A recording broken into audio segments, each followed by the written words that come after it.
ಮುಖ್ಯ ಅತಿಥಿಗಳಾಗಿ ಆಗಮಿಸಿದಂತಹ ಶ್ರೀಮತಿ ಸುಮಲತಾ ಗಡಿಯಪ್ಪ ನವತ್ ಸಾಹಿತಿಗಳು ಹಾಗೂ ಶಿಕ್ಷಕಿಯರು ಇವರು ವೇದಿಕೆಗೆ ಆಗಮಿಸಿ 4 ಹಿತನುಡಿಗಳನ್ನು ಆಡಬೇಕಾಗಿ ಅವರಲ್ಲಿ ವಿನಂತಿ.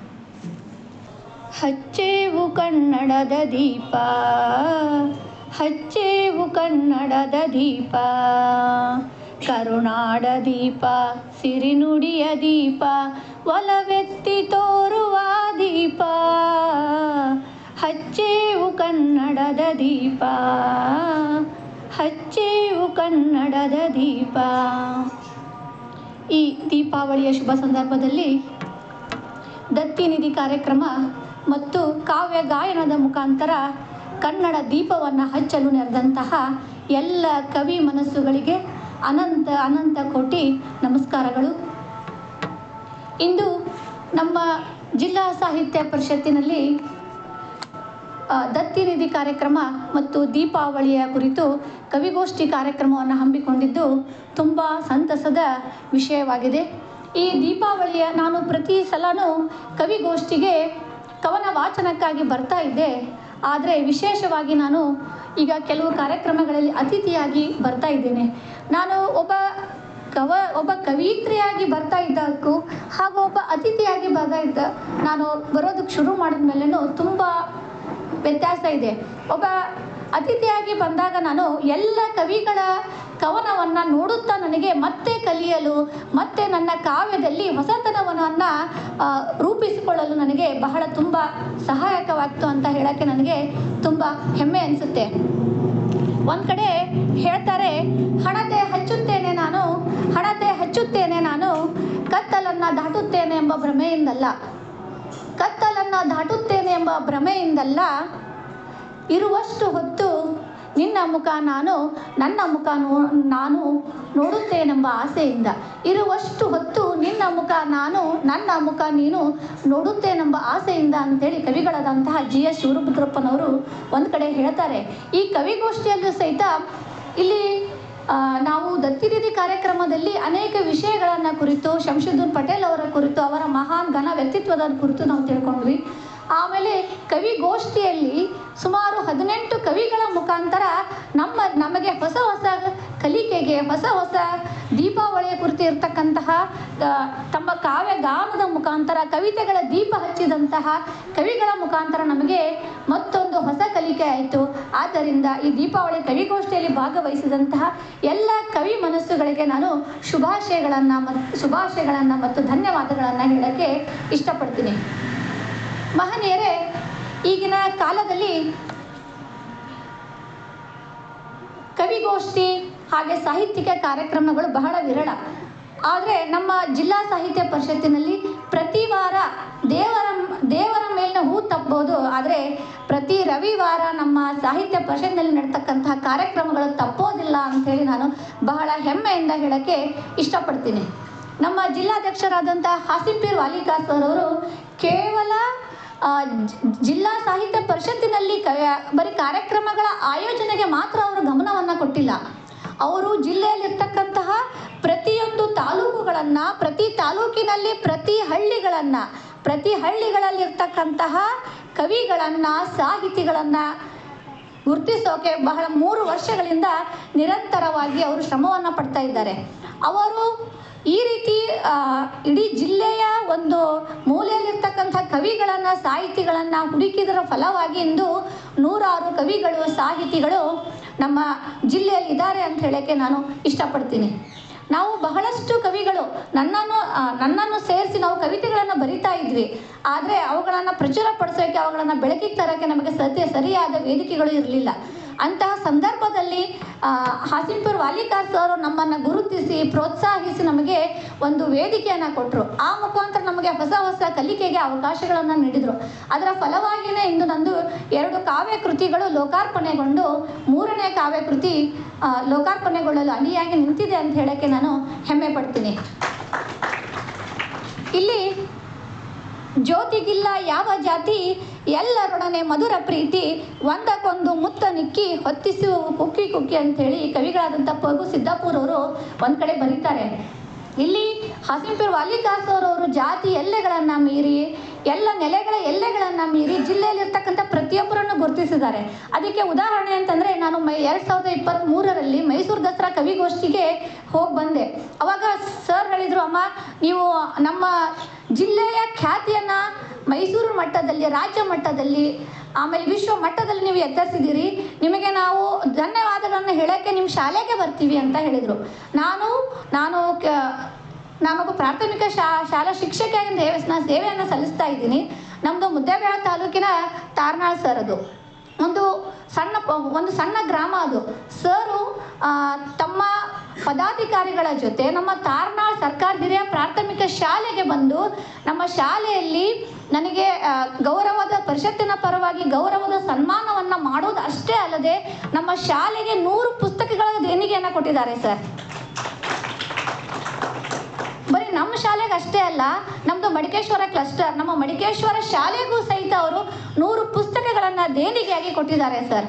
ಆದ್ದರಿಂದ ನಾನು ನಮ್ಮ ಶಾಲೆಯ ಮಕ್ಕಳ ಪರವಾಗಿ, ನಮ್ಮ ಮಡಿಕೇಶ್ವರ ಕ್ಲಸ್ಟರಿನ ಸಮಸ್ತ ಶಿಕ್ಷಕ ವೃಂದದ ಪರವಾಗಿ ನಾನು ಮತ್ತೊಮ್ಮೆ ಅವರಿಗೆ ಅನಂತ ಧನ್ಯವಾದಗಳನ್ನು ಸಲ್ಲಿಸುತ್ತೇನೆ. ಆಮೇಲೆ ಕೇವಲ ಸನ್ಮಾನ ಮಾಡಿ ಪುಸ್ತಕಗಳನ್ನು ಕೊಟ್ಟು ಮಾತ್ರ ಬರಲಿಲ್ಲ ಸರ್. ಅವ್ರು ಹೇಳ್ತಾ ಇದ್ರು, ಅಮ್ಮ ನಿಮ್ಮ ಶಾಲೆಯಲ್ಲಿ ನೀವು ಇಷ್ಟೊಂದು ಕಾವ್ಯಾಸಕ್ತಿ ಇದೆ ಅಂತಂದರೆ ನಿಮ್ಮ ಮಕ್ಕಳಲ್ಲಿ ಅದು ಯಾವ ರೀತಿ ಪ್ರತಿಫಲನ ಆಗಿದೆ ಅಂತ ನಾನು ನೋಡಬೇಕು. ಒಂದು ಸಣ್ಣ ಕವಿಗೋಷ್ಠಿಯನ್ನು ಇಟ್ಕೊಳ್ಳೋಣ. ನಿಮ್ಮ ಶಾಲೆಯಲ್ಲಿರ್ತಕ್ಕಂತಹ ಮಕ್ಕಳಲ್ಲಿ ಯಾರಿಗೆ ಸಾಹಿತ್ಯ ಆಸಕ್ತಿ ಇದೆ, ಯಾರಿಗೆ ಬರವಣಿಗೆಯಲ್ಲಿ ಆಸಕ್ತಿ ಇದೆ, ಅವರಿಗೆ ನಾವು ಒಂದು ಸಣ್ಣ ಕವಿಗೋಷ್ಠಿಯನ್ನು ಇಟ್ಕೊಳ್ಳೋಣ.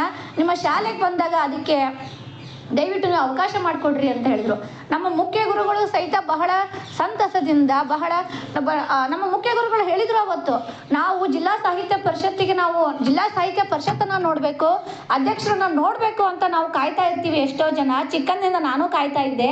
ಆದರೆ ಇವತ್ತು ನಮ್ಮ ಶಾಲೆಗೆ ಜಿಲ್ಲಾ ಕನ್ನಡ ಸಾಹಿತ್ಯ ಪರಿಷತ್ತು ಬಂದಿದೆ. ಅದಕ್ಕೆ ನಮಗೊಂದು ಹೆಮ್ಮೆ ಅಂತ ಹೇಳಿ ನಮ್ಮ ಮುಖ್ಯ ಗುರುಗಳಾದ BG ಬಿರಾದರ್ ಸರ್ ಅವರು ಬಹಳ ಹೆಮ್ಮೆಯಿಂದ ಹೇಳಿದರು ಆ ಟೈಮಲ್ಲಿ. ಅವಾಗ ನಮ್ಮ ಶಾಲೆಯ 10 ಜನ ವಿದ್ಯಾರ್ಥಿಗಳು ತಮ್ಮ ಕವನವನ್ನು ವಾಚನ ಮಾಡಿದರು. ಒಬ್ಬರು ಮಳೆ ಬಗ್ಗೆ ಹೇಳಿದರು, ಒಬ್ಬರು ಚಂದ್ರಯಾನ ಬಗ್ಗೆ ಹೇಳಿದರು, ಒಬ್ಬರಿಗೆ ತಮಗೆ ಇಷ್ಟವಾದ ಹೂವಿನ ಬಗ್ಗೆ ಹೇಳಿದರು. 10 ಜನ ಕವಿಗಳು 10 ವಿಭಿನ್ನ ವಿಷಯಗಳ ಬಗ್ಗೆ ಅವರು ಕಾವ್ಯ ವಾಚನವನ್ನು ಮಾಡಿದರು. ಆ ಮುಖಾಂತರ ಜಿಲ್ಲಾಧ್ಯಕ್ಷರು ಕೇವಲ ಇರ್ತಕ್ಕಂಥ ಹಿರಿಯ ಕವಿಗಳನ್ನು ಮಾತ್ರ ಅಲ್ಲ, ನಮ್ಮ ಮುಂದಿನ ಪೀಳಿಗೆಗೆ ನಾವು ಕನ್ನಡ ಸಾಹಿತ್ಯವನ್ನು ಉಳಿಸಬೇಕು, ಕನ್ನಡ ಸಾಹಿತ್ಯವನ್ನು ಬೆಳೆಸಬೇಕು ಅಂತಕ್ಕಂಥ ಅಭಿಲಾಷೆಯಿಂದ ಪ್ರತಿ ಶಾಲೆಗೆ ಹೋದಾಗೂ ಸಹಿತ ಇವಾಗ ನಾವು ಅನೇಕ ಕಾರ್ಯಕ್ರಮಗಳಿಗೆ ಮೊರಾರ್ಜಿ ದೇಸಾಯಿ ವಸತಿ ಶಾಲೆಗಳಿಗೆ ಹೋಗ್ತಾ ಇರ್ತೀವಿ, ಆಮೇಲೆ ಆಕ್ಸ್ಫರ್ಡ್ ಶಾಲೆಗೆ ಹೋಗಿದ್ವಿ. ಆ ಥರ ನಾವು ಅವರು ಎಲ್ಲಿ ಕಾರ್ಯಕ್ರಮಗಳನ್ನು ಹಮ್ಮಿಕೊತಾರೋ ಕೇವಲ ಹಿರಿಯರಿಗೆ ಮಾತ್ರ ಅಲ್ಲ, ಅವರ ಆಲೋಚನೆ ತುಂಬ ವ್ಯವಸ್ಥಿತವಾಗಿ ಇದೆ. ಅವರು ಮುಂದಿನ ಪೀಳಿಗೆಗೂ ಸಹಿತ ನಾವು ಕನ್ನಡ ನುಡಿ ಸೇವೆಗೆ ಇರಬೇಕು, ಕನ್ನಡ ಸಾಹಿತ್ಯ ಸೇವೆ ಮಾಡ್ತಕ್ಕಂಥ ಮಕ್ಕಳಿಗೆ ನಾವು ಪ್ರೋತ್ಸಾಹವನ್ನು ಕೊಡಬೇಕು ಅಂತೇಳು ಪ್ರತಿ ವರ್ಷ ಪ್ರತಿ ಕಾರ್ಯಕ್ರಮದಲ್ಲೂ ಪ್ರತಿ ಶಾಲೆಯಲ್ಲೂ ಸಹಿತ ಅವರು ಪ್ರೋತ್ಸಾಹವನ್ನು ನೀಡ್ತಾ ಇರ್ತಾರೆ. ಇದೇ ರೀತಿ ನಮ್ಮ ಎಲ್ಲ ಕನ್ನಡ ಶಾಲೆಯ ಮಕ್ಕಳಿಗೆ ಸಹಿತ ನಿಮ್ಮ ಪ್ರೋತ್ಸಾಹ ಆಶೀರ್ವಾದ ಇರಲಿ ಸರ್ ಅಂತ ನಾನು ಮತ್ತೊಮ್ಮೆ ಕೇಳ್ಕೊತೀನಿ ಸರ್. ಆಮೇಲೆ ಇವಾಗ ಅನೇಕ ಮೊಬೈಲ್ ಹಾವಳಿಯಲ್ಲಿ, ಆಮೇಲೆ ಪಾಶ್ಚಾತ್ಯ ಸಂಸ್ಕೃತಿಯ ಹಾವಳಿಯಲ್ಲಿ ನಾವು ನಮ್ಮತನವನ್ನು ಮರಿತಾ ಇದ್ದೇವೆ.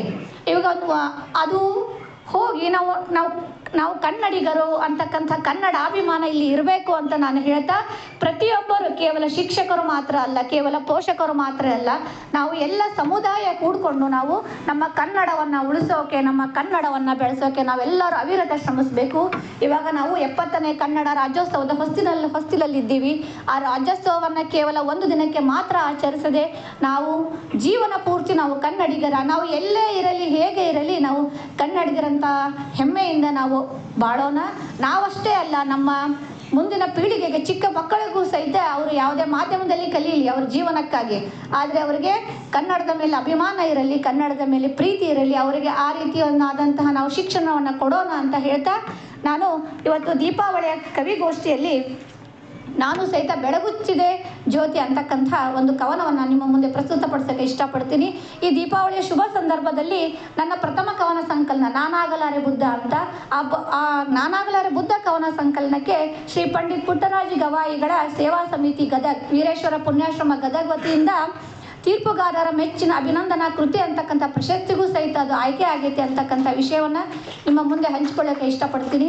ಅದೇ ರೀತಿ ನನ್ನ ಎರಡನೇ ಕೃತಿ ಮಕ್ಕಳ ಕವನ ಸಂಕಲನ ಪುಟ್ಟನ ದಸರಾ, ಅದು ಮೈಸೂರಿನ ವಿಶ್ವವಿಖ್ಯಾತ ಕವಿಗೋಷ್ಠಿ ಪುಸ್ತಕ ಮೇಳದಲ್ಲಿ ಉದ್ಘಾಟನೆ ಆಯಿತು. ಅದಕ್ಕೂ ಸಹಿತ ಬಿಡುಗಡೆಗೆ ಮುನ್ನ ಶ್ರೀ ಶರಣಪ್ಪ ಕಂಚಾನಿ ಮಕ್ಕಳ ಸಾಹಿತ್ಯ ಕೃತಿ ಪ್ರಶಸ್ತಿ ದೊರೆತು. ಇದಕ್ಕೆಲ್ಲ ಕಾರಣ ಆಗಿದ್ದು ನಮ್ಮ ಜಿಲ್ಲಾ ಕನ್ನಡ ಸಾಹಿತ್ಯ ಪರಿಷತ್ತು, ನಮ್ಮ ಜಿಲ್ಲಾ ಕನ್ನಡ ಸಾಹಿತ್ಯ ಪರಿಷತ್ತಿನ ಅಧ್ಯಕ್ಷರು ಅಂತ ನಾನು ಹೆಮ್ಮೆಯಿಂದ ಹೇಳ್ತಾ ಮತ್ತೊಮ್ಮೆ ನಾನು ಅಧ್ಯಕ್ಷರಿಗೆ ಅನಂತ ಧನ್ಯವಾದಗಳನ್ನು ನಾನು ಅರ್ಪಿಸ್ತೀನಿ. ಕವನದ ಶೀರ್ಷಿಕೆ ಬೆಳಗುತ್ತಿದೆ ಜ್ಯೋತಿ. ನಾವು ಕೇವಲ ಸಮಾಜದಲ್ಲಿ ನಕಾರಾತ್ಮಕ ವಿಷಯಗಳ ಕುರಿತು ನಾವು ಬರೀ ಚಿಂತೆ ಮಾಡ್ತಾ ಹೋದರೆ, ನಕಾರಾತ್ಮಕ ವಿಷಯಗಳನ್ನು ಕುರಿತು ನಾವು ಬರೀ ಅದನ್ನೇ ನಾವು ಪ್ರತಿಫಲಿಸ್ತಾ ಇದ್ರೆ ನಮ್ಮ ಮನಸ್ಸಿಗೆ ಹೊಸದೊಂದು ಸಕಾರಾತ್ಮಕತೆ ಹೇಗೆ ಬರಬೇಕು ಅಲ್ವಾ? ನಾವು ಸಮಾಜದಲ್ಲಿ ಎಷ್ಟೇ ಒಳ್ಳೆಯದು ಹೇಗಿದೆಯೋ ಕೆಟ್ಟದ್ದು ಅದೇ ರೀತಿ ಇದೆ. ಆದರೆ ನಾವು ಏನು ಮಾಡಬೇಕು ಅಂತಂದ್ರೆ ನಮ್ಮ ಮನಸ್ಸಿಗೆ ಒಳ್ಳೆಯದನ್ನು, ಒಳ್ಳೆಯ ವಿಚಾರಗಳನ್ನು ನಾವು ಸ್ಫುರಿಸಬೇಕು, ಅದಕ್ಕೆ ಒಳ್ಳೆಯ ವಿಷಯಗಳನ್ನು ಹೇಳಬೇಕು. ಅಂದಾಗ ಮಾತ್ರ ನಾವು ಒಳ್ಳೆಯ ರೀತಿಯಾದಂಥ ಮುಂದಿನ ಪೀಳಿಗೆಯನ್ನು ನಾವು ಸೃಷ್ಟಿ ಮಾಡೋಕ್ಕೆ ಸಾಧ್ಯ ಅಂತಕ್ಕಂಥ ಭಾವನೆಯಿಂದ ಎಲ್ಲವೂ ಒಳ್ಳೆಯದಾಗಲಿ, ಎಲ್ಲವೂ ಒಳ್ಳೆಯದೇ ಇದೆ ಅಂತಕ್ಕಂಥ ಭಾವನೆಯಲ್ಲಿ ನಾನು ಬೆಳಗುತ್ತಿದೆ ಜ್ಯೋತಿ ಅಂತಕ್ಕಂಥ ಕವನವನ್ನು ಬರೆದಿದ್ದೀನಿ. ಬೆಳಗುತ್ತಿದೆ ನೋಡಲ್ಲಿ ಪ್ರತಿ ಎದೆಗೂಡಲ್ಲಿ, ಬೆಳಗುತ್ತಿದೆ ನೋಡಲ್ಲಿ ಪ್ರತಿ ಎದೆಗೂಡಲ್ಲಿ, ಮಮತೆ ತ್ಯಾಗದ ಪ್ರಣತೆಯ ಪ್ರೀತಿ ಸ್ನೇಹದ ಜ್ಯೋತಿ, ಮಮತೆ ತ್ಯಾಗದ ಪ್ರಣತೆಯ ಪ್ರೀತಿ ಸ್ನೇಹದ ಜ್ಯೋತಿ. ಸ್ವಾರ್ಥ ವಂಚನೆಯ ವಿಕಾರದಂಧಕಾರ ಕಳೆದು, ಸ್ವಾರ್ಥ ವಂಚನೆಯ ವಿಕಾರದಂಧಕಾರ ಕಳೆದು, ನಿಸ್ವಾರ್ಥ ಸೌಹಾರ್ದದ ಬತ್ತಿಯೊಡಗೂಡಿ ಬೆಳಗುತ್ತಿದೆ ಸಮಷ್ಟಿ ಜ್ಯೋತಿ, ನಿಸ್ವಾರ್ಥ ಸೌಹಾರ್ದದ ಬತ್ತಿಯೊಡಗೂಡಿ ಬೆಳಗುತ್ತಿದೆ ಸಮಷ್ಟಿ ಜ್ಯೋತಿ. ಕೋಪ ತಾಪಗಳ ಆಹುತಿ ನೀಡಿ ಸತ್ಯ ಅಹಿಂಸೆಯ ತೈಲದಲ್ಲಿ ಮಿಂದು, ಕೋಪ ತಾಪಗಳ ಆಹುತಿ ನೀಡಿ ಸತ್ಯ ಅಹಿಂಸೆಯ ತೈಲದಲ್ಲಿ ಮಿಂದು, ಶಾಂತಿ ಸಹಬಾಳ್ವೆಯ ಹೊಂಬೆಳಕ ಸೂಸುತ್ತ ಬೆಳಗುತ್ತಿದೆ ಮನ್ವಂತರ ಜ್ಯೋತಿ, ಶಾಂತಿ ಸಹಬಾಳ್ವೆಯ ಹೊಂಬೆಳಕ ಸೂಸುತ್ತ ಬೆಳಗುತ್ತಿದೆ ಮನ್ವಂತರ ಜ್ಯೋತಿ. ಮೇಲು ಕೀಳುಗಳೆಂಬ ಜಾತಿಯಲ್ಲೆಯ ಮೀರಿ, ಮೇಲು ಕೀಳುಗಳೆಂಬ ಜಾತಿಯಲ್ಲೆಯ ಮೀರಿ, ಪ್ರತಿ ಮನೆ ಮನದಲ್ಲಿ ಸಮತೆ ಸಾರ ಸಾರುತ್ತಾ, ಪ್ರತಿ ಮನೆ ಮನದಲ್ಲಿ ಸಮತೆ ಸಾರ ಸಾರುತ್ತಾ ಬೆಳಗುತ್ತಿದೆ ಸಮನ್ವಯ ಜ್ಯೋತಿ. ಮೌಢ್ಯ ಕಂದಾಚಾರಗಳು ಕವಿದ ಅಂಧಕಾರ ಕಳೆದು, ಮೌಢ್ಯ ಕಂದಾಚಾರಗಳು ಕವಿದ ಅಂಧಕಾರ ಕಳೆದು, ಜ್ಞಾನ ಅರಿವಿನ ಅನುಭವ ಬೆಳೆಸುತ್ತಾ ಬೆಳಗುತ್ತಿದೆ ಸುಜ್ಞಾನ ಜ್ಯೋತಿ, ಜ್ಞಾನ ಅರಿವಿನ ಅನುಭವ ಬೆಳೆಸುತ್ತಾ ಬೆಳಗುತ್ತಿದೆ ಸುಜ್ಞಾನ ಜ್ಯೋತಿ. ಮದ್ದು ಗುಂಡುಗಳ ಸದ್ದನ್ನು ಅಡಗಿಸಿ ನೆತ್ತರ ಕಲೆಯ ಅಳಿಸಿ ಹಾಕುತ್ತಾ, ಮದ್ದು ಗುಂಡುಗಳ ಸದ್ದನ್ನು ಅಡಗಿಸಿ ನೆತ್ತರ ಕಲೆಯ ಅಳಿಸಿ ಹಾಕುತ್ತಾ, ವಿಶ್ವ ಶಾಂತಿಗಾಗಿ ಬೆಳಗುತ್ತಿದೆ ಅಹಿಂಸಾ ಜ್ಯೋತಿ, ವಿಶ್ವ ಶಾಂತಿಗಾಗಿ ಬೆಳಗುತ್ತಿದೆ ಅಹಿಂಸಾ ಜ್ಯೋತಿ. ಕ್ರೀಡಾ ಲಲಿತ ಕಲೆಗಳ ಮರುಪೂರ್ಣಗೊಳಿಸಿ, ಕ್ರೀಡೆ ಲಲಿತ ಕಲೆಗಳ ಮರುಪೂರ್ಣಗೊಳಿಸಿ, ಧಾವಂತದ ಬದುಕಿಗೆ ಸೃಜನಶೀಲತೆ ಮೇಳೈಸಿ, ಧಾವಂತದ ಬದುಕಿಗೆ ಸೃಜನಶೀಲತೆ ಮೇಳೈಸಿ ಬೆಳಗುತ್ತಿದೆ ಕ್ರಿಯಾಶೀಲ ಜ್ಯೋತಿ. ವೀರ ಯೋಧರಿಗೆ ಶ್ರೀರಕ್ಷೆಯಾಗಿ, ಅನ್ನದಾತರಿಗೆ ಬೆನ್ನೆಲುವಾಗಿ, ಗುರುವಿನಲ್ಲಿ ಪರಶಿವನ ಕಾಣುತ್ತಾ ಬೆಳಗುತ್ತಿದೆ ಕೃತಜ್ಞತೆ ಜ್ಯೋತಿ, ಗುರುವಿನಲ್ಲಿ ಪರಶಿವನ ಕಾಣುತ್ತಾ ಬೆಳಗುತ್ತಿದೆ ಕೃತಜ್ಞತೆ ಜ್ಯೋತಿ.